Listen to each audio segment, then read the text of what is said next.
Sound of silence कैसे खोलती है ब्रह्मरंध्र को, सहस्रार की 1000 पंखुड़ियों को कैसे खोलती है। मनीष,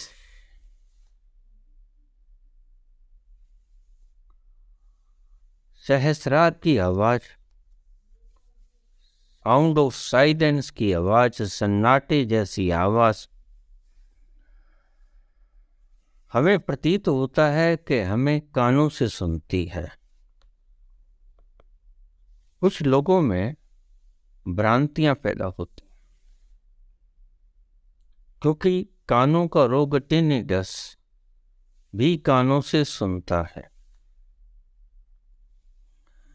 लेकिन साउंड ऑफ साइलेंस अगर बहुत गहरे से सुनोगे तो आपको ये हमारे सिर के बिल्कुल भीतरी बीच के ब्रह्मरंध्र में सहस्रार के आसपास होता दिखाई पड़ेगा। कभी तेज, कभी हल्का, कभी मध्यम। और यह साउंड ऑफ साइलेंस का लगातार बजना हल्की हल्की चोट देता है आपके ब्रह्मरंध्र को। वही हमारी सुषुम्ना नाड़ी भी है जो कि ब्रह्मरंध्र में प्रवेश करती है मूलाधार से शुरू होकर। ये 3 नाड़ियां सुषुम्ना, इड़ा और पिंगला सुषुम्ना ब्रह्मरंध्र में प्रवेश कर जाती हैं। इड़ा और पिंगला हमारी दोनों आंखों के समीप ठहर जाती हैं। बाकी और भी नाड़ियां मूलाधार चक्र से चलती हैं करीब 72,000, सभी मेरुदंड से क्रॉस करके विभिन्न अंगों में दिमाग में अपने अपने स्थान पर रुक जाती हैं। बात करें साउंड ऑफ साइलेंस की। साउंड ऑफ साइलेंस वह आवाज है जो ईश्वर की अमोलक दात आपको दे दी गई है, अनजाने, बिना मांगे, उसकी कृपा से। जिसको भी अनाथ अनादि शुरू हो गया है। बहुत से प्रश्न मुझे रोज आ जाते हैं कि बाबा ये क्या है जो 24 घंटे बंद नहीं होता। मैंने बताया था कि यह पहली बात, जैसे ही आप इसको सुनोगे मन ठहरेगा, मन रुचि लेगा, मन इसके आनंदमय झंकृत आवाज में खो जाएगा। एक सरूर सा आएगा, एक नशा हर वक्त रहेगा, एक खुमारी 24 घंटे छाई रहेगी तुम्हारे ब्रेन में। और ये भी हो सकता है कि तुम्हारा मन कहीं आने को, कहीं जाने को न करे, किसी को मिलने को, किसी से बोलने को, कुछ देखने को, कोई फिल्म देखने को, कोई हिल स्टेशन पर जाने को, कोई जश्न मनाने को न कर। स्वभावतः सहज बात है ये कि तुम्हारा मन किसी को मिलने को न करे। तुम्हारा मन ये करे कि बस मैं एकांत में बैठा रहूं अकेला, ना मुझे कोई बुलाए, न मैं किसी से बोलूं। इसके शुरू होते ही एकांत में रहने की इच्छा प्रबल हो जाए तो घबराना मत। आप एकांत में ही हो, क्योंकि अगर आप भीड़ भड़के में भी चले गए तो भी इसे बंद नहीं होना। धीमी पड़ जाएगी सुनने शोरगुल में, लेकिन आप कुछ भी करोगे जो एक शब्द आता है गुरबाणी में, हाथ पांव तय काम कर, चीत नरंजन नाद। चित्त तुम्हारा इस अनहत नाद की, साउंड ऑफ साइलेंस की आवाज में रमा रहेगा। तुम कुछ भी करते रहो, उससे कोई फर्क पड़ने को नहीं। यह बजने से नहीं हटेगी, यह चलती ही रहे। अब ये आवाज, जो सन्नाटे की सी आवाज आपको लगातार 24 घंटे सुनती है, यह होती तो तब भी है जब आप सो जाते हो। बस आप इसे सुनना बंद कर देते हो, या इससे दूर चले जाओ। जैसे खेतों खलिहानों में सन्नाटे की आवाज सभी को सुनाई पड़ती है, लेकिन जैसे ही आप शोरगुल बाजार में आ जाते हो तो वो आवाज सुनना बंद हो जाती है। ऐसे ही ये आवाज, अनाहत नाद की आवाज, जैसे ही आप भीड़ भड़के में शोरगुल वाले स्थान में आ जाओगे तो सुनने में कमजोर पड़ जाएगी। लेकिन ये मत समझ लेना कि ये बंद हो गई, ये बंद नहीं होती। लगातार यह साउंड स्ट्रक करती है भीतर ही भीतर। ये आपके भीतरी जो ज्ञान इंद्रियां हैं, कर्णेंद्रिय, सूक्ष्म कर्णेंद्रिय से सुनी गई आवाज है। ये कानों में नहीं हो रही है, कानों की सूक्ष्म ज्ञानेंद्रिय से इसे सुना जाता है। हो तो रही है ये ब्रह्मरंध्र के आसपास। आप गौर से देखोगे तो पाओगे कि यह आवाज आपकी मस्तिष्क की खोपड़ी की करीब ब्रह्मरंध्र के पास के स्थान पर उद्गम क्षेत्र है इसका, वहां से लगातार हो रही है। और आपका मन व्याकुल चित्त बड़ा शांत हो जाता है। मन में विचार उठने बंद हो जाते हैं, मन में विकार आने बंद हो जाते हैं। लेकिन होंगे ये धीरे धीरे, एकदम से नहीं होगा। अगर आप सोचें कि आज ही नाद शुरू हो गया, आज ही सारे विकार समाप्त हो जाएं, ऐसा नहीं होता है।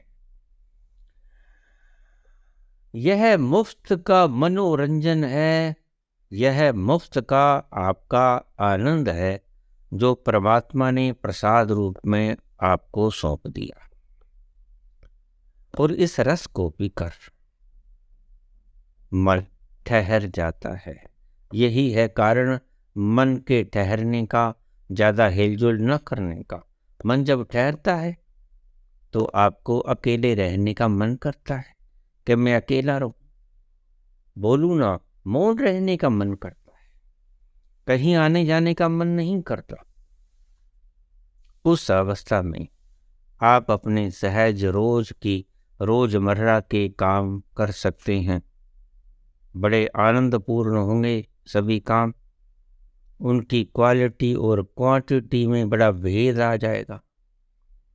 आपकी कैपेसिटी बढ़ जाएगी काम करने की, क्योंकि ये आनंद आपको हर वक्त मस्ती देता रहेगा, फ्रेशनेस देता रहेगा, शीतलता प्रदान करेगा।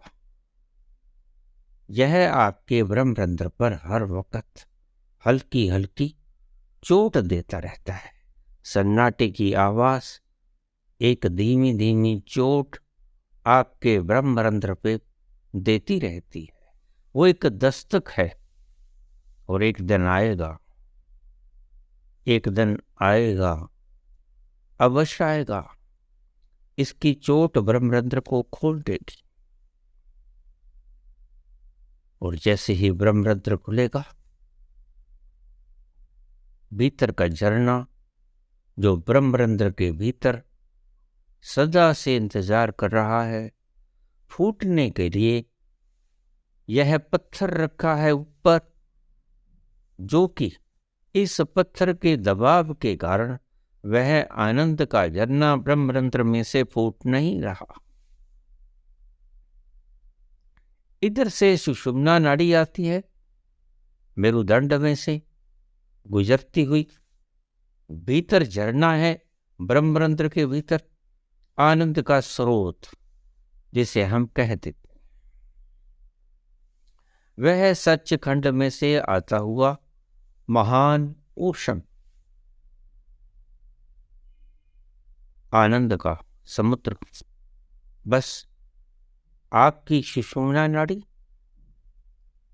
और ब्रह्मरंध्र के बीच में एक पत्थर रखा हुआ है। वह पत्थर अगर खुल जाए तो फिर आप मुक्त हो गए, आनंद का स्रोत खुल गया। आप ओशन के भीतर, उस मस्ती के ओशन के भीतर छलांग ले लिए। और खुलेगा कैसे? ये प्रभु की कृपा से। प्रभु की कृपा हो जाती है उन लोगों पर जिनके ये अनहदनाद शुरू हो जाता है। अनहदनाद धीरे धीरे धीरे धीरे चोट करता करता ब्रह्मरंध्र के उस ऑब्स्ट्रक्शन को हटा देता है। पत्थर को जैसे हम किसी तोड़ना होता है छेनी से, हथौड़ी से, हल्की हल्की मार पड़ती रहे उस पत्थर पे तो एक दिन वो टूट जाएगा। बस यही हल्की हल्की आवाज, साउंड ऑफ साइलेंस, जो ईश्वर ने आपको प्रदान कर दी है कृपा करके, यह लगातार बज रही है 24 घंटे उस पत्थर पर जो कि ऑब्स्ट्रक्शन बना हुआ है आपके और परमात्मा के झरने के बीच। आनंद का ओशन और आप के बीच में ये पत्थर बाधा है। इस पत्थर के कारण भीतर का झरना फूट के बाहर नहीं आता। और अगर ये ऑब्स्ट्रक्शन हट जाए, अगर ये बाधा हट जाए तो वह फूट पड़ेगा बड़ी तीव्र गति से और आपका रोम रोम उस अमृत को पी लेगा। ये है भीतर की इसकी व्यवस्था, यह है इसके भीतर की क्रोनोग्राफी, ये है सारा गुप्त प्रोसेस। कैसे घटती है ये घटना? साउंड ऑफ साइलेंस से। साउंड ऑफ साइलेंस हल्की हल्की चोट करती है उस पत्थर पर जो ब्रह्मरंध्र के ऊपर रखा हुआ है, वह टूटे। योग की यही सदा से नीति रही है कि किसी न किसी तरह ब्रह्मरंध्र के ऊपर का ये ढक्कन टूट जाए, ऊपर का ये पत्थर टूट जाए, ऑब्स्ट्रक्शन हटे और भीतर से वो झरना फूट जाए। और वो झरना इतना आनंददायी है, उसे ही कहते हैं बूंद समानी समुद्र। बस ये बूंद आपकी समुद्र में समा जाती है। समुद्र ब्रह्मरंध्र के भीतर है, लेकिन उसके ऊपर एक छोटा सा पत्थर रखा है। साउंड ऑफ साइलेंस हथौड़ी का काम करता है। हल्के हल्के, आपको पता भी नहीं लगता, आप आनंद का सरूर पीते रहते हो सारा दिन रात, और यह हल्के हल्के उस पर चोट करता रहता है। एक वक्त आ जाता है, वक्त कितना भी गुजर जाए, लेकिन ये टूटेगा ही टूटेगा। साउंड ऑफ साइलेंस शुरू होना चाहिए। उसकी चोट इस पत्थर को तोड़ देगी और पत्थर हट जाएगा। जैसे ही पत्थर हटा, झरना तो फूटने को सदा से तैयार है। वह परमात्मा आपको आगोश में लेने को सदा ही तत्पर है। मैं सदा कहेगा, सदा कहे जाता हूं कि सदा ही आपको वह अपनी बाहों में भर लेना चाहता है, लेकिन बीच में ऑब्स्ट्रक्शन है, ऑब्स्टेकल है इस पत्थर की, जो ब्रह्मरंध्र के ऊपर रखा हुआ है ढक्कन की तरह, जो भीतर के आनंद को बाहर फूटने नहीं देता। अगर साउंड ऑफ साइलेंस ईश्वर ने आपको एक दात की तरह दे दिया है तो आप धन्यवादी। बस आपको कुछ नहीं करना, इसको चलते रहने देना है। साउंड ऑफ साइलेंस आपके कहने से बंद नहीं होगी, आपके सोचने से, आपके मांगने से शुरू नहीं हुई। इसलिए बाबा ने कहा, कर्मी आवे कपड़ा, नजरी मोक्ष द्वार। उसकी कृपा के बिना मोक्ष का द्वार नहीं खुलता। यह मोक्ष का द्वार है ब्रह्मरंध्र। ब्रह्मरंध्र के ऊपर ऑब्स्टेकल की तरह पड़ा हुआ पत्थर आपको मिलने नहीं देता। उस आनंद के स्रोत के साथ, उस अमृत के खजाने में आपको डूबने नहीं देता। लेकिन ये साउंड ऑफ साइलेंस और कोई चीज वहां तक नहीं पहुंच सकती। आपके किए गए सारे गुंजाट फेल है। साउंड ऑफ साइलेंस एकमात्र काम करता है। 24 घंटे ये हल्की हल्की चोट, बिल्कुल हल्की हल्की सहज सहज चोट ऊपर पड़ती पड़ती एक दिन इस पत्थर को तोड़ देती है, गला देती है, हटा देती है। ऑब्स्ट्रक्शन हटी, बाधा हटी, झरना फूटा। और जैसे ही झरना फूटा, आपकी सुरती समा जाएगी उस ओशन में।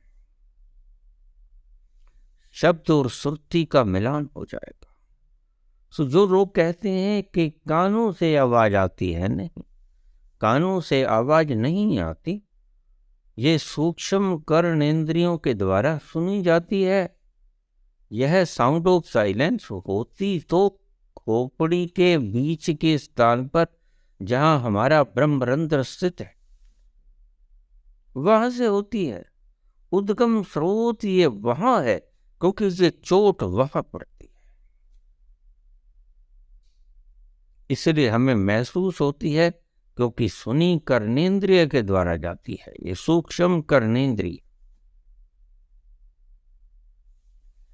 इसलिए यह अनहत नाद,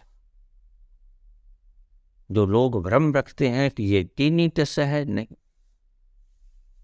यह खोपड़ी के बीच में होता है, यह कानों के बीच में होता नहीं। कानों की सूक्ष्म ज्ञानेंद्रिय के द्वारा, श्रवण इंद्रिय के द्वारा मात्र सुना जाता है। इसीलिए भ्रम पैदा होता है कि यह कानों में हो रहा है। कानों में नहीं हो रहा है, हो तो रहा है ये ब्रह्मरंध्र के आसपास, सहस्रार के आसपास। लगता है आपको जैसे कानों में सुनता है, लगता है सर, क्योंकि वहां हमारी जो सूक्ष्म ज्ञानेंद्रिय कर्ण इंद्रिय है वह सुनती है। यह भ्रम पैदा हो जाता है। होती है ये खोपड़ी के बिल्कुल बीचों बीच। आप सबने सुनी होगी, खोपड़ी के भीतर कैसी सुंदर आवाज आती है। और ये आवाजें अगर न भी बदलें तो कोई चिंता मत करना, क्योंकि यह आवाज भी आपकी इच्छा से प्रकट नहीं हुई, यह उसकी कृपा से आई। अगर बदलेगी तो भी ठीक है, नहीं बदलेगी तो भी ठीक है, आप इसकी चिंता मत करें। कई बार आवाज बदलती नहीं, लेकिन ब्रह्मरंध्र खुल जाता है। ये बात को ध्यान में रखो। कई बार सिर्फ साउंड ऑफ साइलेंस, ये सन्नाटे की आवाज मात्र के प्रहार से ही वो ब्रह्मरंध्र के ऊपर रखा हुआ स्टोन टूट जाता है। तो आप इसको आवाज के बदलने की इंतजार में या घबराहट में मत रहना कि एक ही आवाज, ये बदलती क्यों नहीं, ये क्यों नहीं बंसरी, क्यों नहीं ढोलक मृदंग बेरी वगैरह। बिल्कुल चिंता मत करना। शंख की आवाज, ओम की आवाज आए आए ना आए, टूटती ही जैसे ही टूटेगा जब पत्थर, सारी आवाजें आपको एकत्रित होकर सुनाई पड़ेंगी। आनंद के साथ मिश्रित। इस बात की फिक्र मत करना कि हमारी ये आवाज साउंड ऑफ साइलेंस की बदलती क्यों नहीं। ये व्यर्थ की बात है। परमात्मा ने ही आपको प्रदान किया है कृपा करके। बदले बदले ना बदले ना बदले। कई बार इसी आवाज से सहजे सहजे सन्नाटे की आवाज मात्र से ही ब्रह्मरंध्र का वो पत्थर टूट जाता है। घबराइए मत, बस इसे धीरज पूर्वक सुनते रहिए। धैर्य बना के इसको सुनते रहिए। अपना कामकाज रोजमर्रा की जैसी भी आपकी व्यवस्था है वो करते रहिए और इस आवाज को सुनते रहिए। जैसे ही आप अपने फर्जों से मुक्त हो जाएं तो इसको आनंद पूर्वक बैठ के सुनिए। जैसे ही आपको फुर्सत के लम्हे मिले, दफ्तर में, कारोबार में कोई ग्राहक नहीं, आप खाली बैठे हैं, तब इन लम्हों का आनंद उठाइए।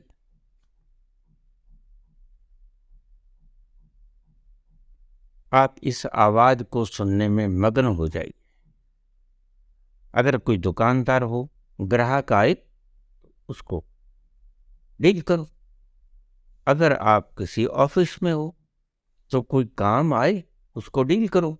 अगर फुर्सत का कोई क्षण मिल गया, उस वक्त आप इसको सुनना शुरू कर दें। ये तो शुरू ही है, ये बंद नहीं होगा। आपके सोचने से बंद नहीं होगा, ये चलेगा, अंत तक चलेगा। जब तक आपके भीतर का ये पत्थर ब्रह्मरंध्र के ऊपर से तोड़ नहीं देता, तब तक ये बंद होने को नहीं। चलता ही रहेगा, चलता ही रहेगा। आप सुनते ही रहना। एक दिन ऐसा आएगा, पत्थर हट जाएगा और आप आनंद से सराबोर इसके प्रसाद में नहा जाओ। उस मस्ती के समुद्र में समा जाओ। धन्यवाद।